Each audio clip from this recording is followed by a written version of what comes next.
कि दूर हटाओ डैडी सैडी बहुत पी लिया कोला कैंडी अब करेंगे मर्दों वाली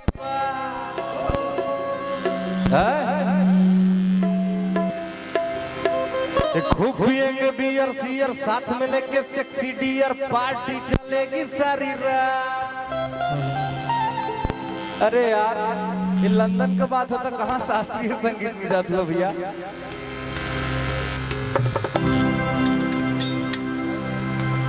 ये तो भारतीय नारी है, शुद्ध भारतीय नारी, इंडियन फोक चलता है।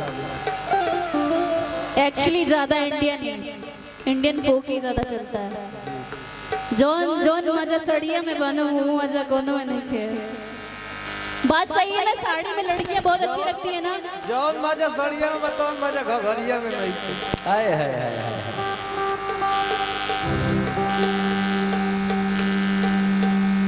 हुआ तब एक के बढ़ाइए के रखिया भाई। हेलो हेलो हेलो हेलो भैया हो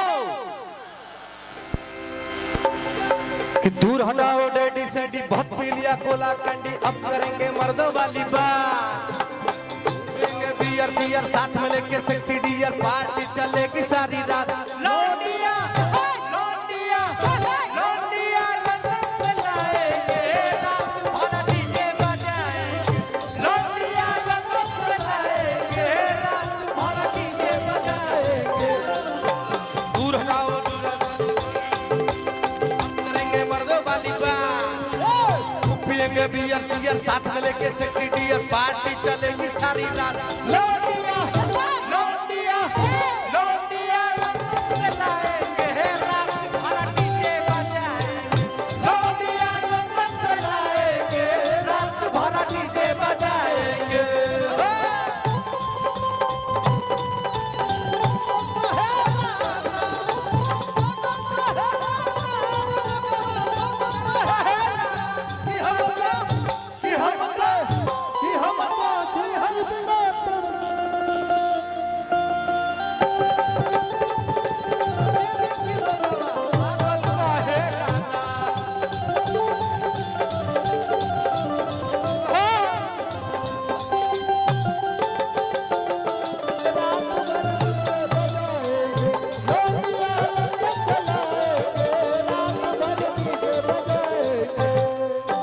रजनी के स्टाइल में सिगरेट जलाएंगे। रजनी के स्टाइल में सिगरेट जलाएंगे धुएं का छल्ला बना कर उड़ाएंगे। लौंडिया लौंडिया लौंडिया लंदन से लाएंगे रात भर डीजे बजाएंगे। लौंडिया लंदन से लाएंगे रात भर डीजे बजाएंगे।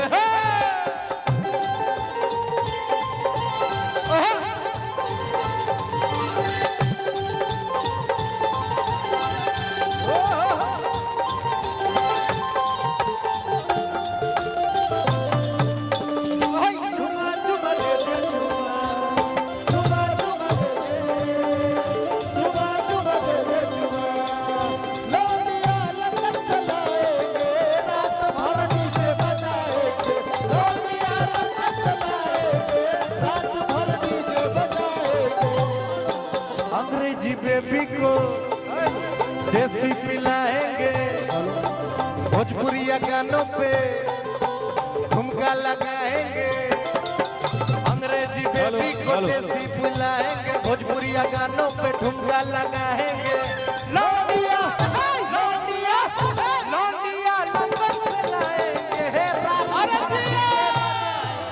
लौंडिया लंदन से लाएंगे रात भर डीजे बजाएंगे। लौंडिया लंदन से लाएंगे रात भर डीजे बजाएंगे। लौंडिया लंदन से लाएंगे रात भर डीजे बजाएंगे। लौंडिया लंदन से लाएंगे रात भर डीजे बजाएंगे।